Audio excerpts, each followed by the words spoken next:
So there's a lot of conspiracy theories about this in this field, exactly. So on the one hand, there is a completely, there is a view that philanthropists and those who pay for journalism actually almost write every piece of work that's produced, that they control everything, and then you have all the imagery that has come out massively now in the world. Of, for example, Mr. Soros with the fangs bleeding and showing that they are pushing the narrative of immigration. And it's very interesting to know that I've been directing this program for almost 4.5 years. And I've met Mr. Soros once in a corridor. I came to him and I asked him, Mr. Soros, I'm your director. I'm the director of the journalism program. And he said to me, is that with us? And I said, yes. And he says, good for you. And that's Mr. Soros controlling every media that we produce. So, of course, that's not true. However, the other side, which is a position of generally of the technological companies and a lot of the philanthropic organizations, is we are only there for the good of the world. And we just fund the good people, and that's all we do, and we don't never tell them what to say or what to do or what to write. I think that's also not true. So I think that the truth is somewhere in between the extremes. And I do think that there are some key questions. So I think one of the questions, and I want to open this more with questions than with answers. Of course, there is philanthropy supporting investigative journalism without telling them what to do. Rachel can tell you.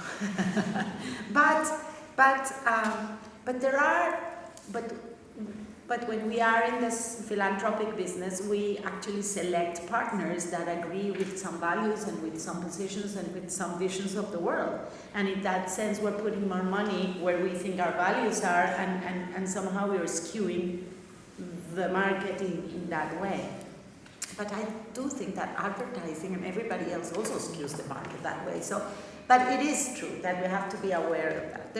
But the question is how much, and depending on the philanthropic organization, it is more or it is less. There are some philanthropic organizations or areas in which really people do fund coverage of gender or coverage of health or education or whatnot. So are they skewing the agenda for the good? Are they helping journalists see topics they're not seeing or they're not usually covering? It could be, but it could also be that they're separating, alienating these journalists, and I've seen that a lot in many countries, alienating the journalists from their own communities because they are responding to an agenda made in Europe or made in the US, and it's not the local agenda, it's not what people want to read or what the problems are there. So we always joke with one of my colleagues that there was this paper in this very, very poor village in Africa. This newspaper was all talking about gender, and of course, this was not the topic of the place. The topic was absolute poverty and the problems that people were facing. And then the last point I want to make is, which is a little bit more complicated, is the technology companies that are funding.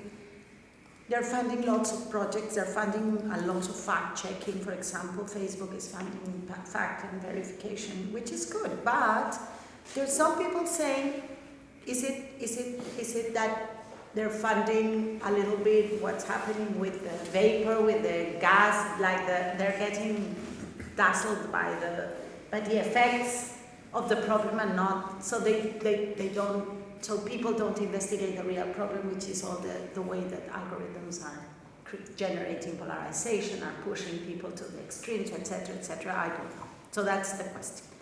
And then I think the other question is whether philanthropic organizations, one of the latest trends is to ask for impact. What is your impact to journalists? And a lot, especially investigative journalists, get very frustrated with that. What is this? What is impact?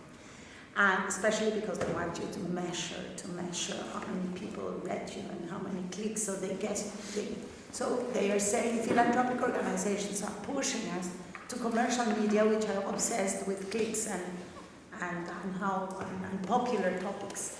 However, I think on the other hand, and I've seen that a lot of investigative journalists are so happy with their own agendas and their own stories, and they're so obsessed with, their own, sometimes with their own egos, sometimes with their own heroism, that they forget who are they writing for, and how are they engaging people. So maybe one question is, sometimes philanthropic organizations are doing a good job in asking journalists, who are you writing for? Who do you want to exchange, engage with this content?